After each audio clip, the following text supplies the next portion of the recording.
ভারতে টাকা লেনদেন কার্যত বিপ্লব ঘটিয়েছে ইউপিআই ব্যবস্থা।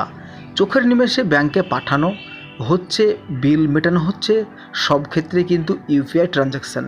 খুচরো সমস্যাতেও মুশকিল আসান এই ডিজিটাল পেমেন্ট ব্যবস্থা। কিন্তু এই দ্রুত লেনদেনের ব্যবস্থায় এবার কিছু বদল আনতে চলেছে রিজার্ভ ব্যাঙ্ক অফ ইন্ডিয়া।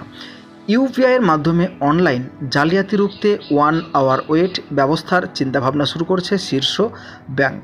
এই ব্যবস্থা কার্যকর হলে অনলাইনে একটি অ্যাকাউন্ট থেকে অন্য অ্যাকাউন্টে 10,000 টাকার বেশি পাঠালে আপনাকে কয়েক ঘন্টা অপেক্ষা করতে হবে।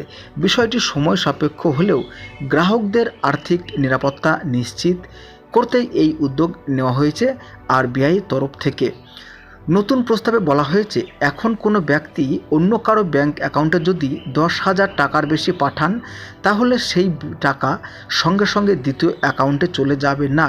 দ্বিতীয় অ্যাকাউন্টে টাকা পাঠাচ্ছেন যিনি, তার অ্যাকাউন্ট থেকে টাকাটি ডেবিট হলেও সংশ্লিষ্ট ব্যাংক ট্রানজাকশান সম্পূর্ণ হওয়ার পরে বা কয়েক ঘন্টা অপেক্ষা করবে এবং প্রেরক ব্যক্তি যদি চান ওই 1 ঘন্টার মধ্যে লেনদেন বাতিল করতে পারেন।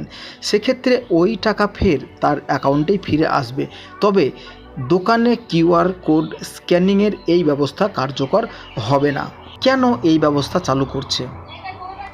সাম্প্রতিক সময়ে দেখা গিয়েছে ডিজিটাল পেমেন্ট ব্যবস্থাকে কাজে লাগিয়ে জালিয়াতি চলছে। এই নিয়ে সচেতনতা প্রচার চালানো হলেও অনেকেই প্রতারকের ফাঁদে পাও দিয়ে ফেলছে।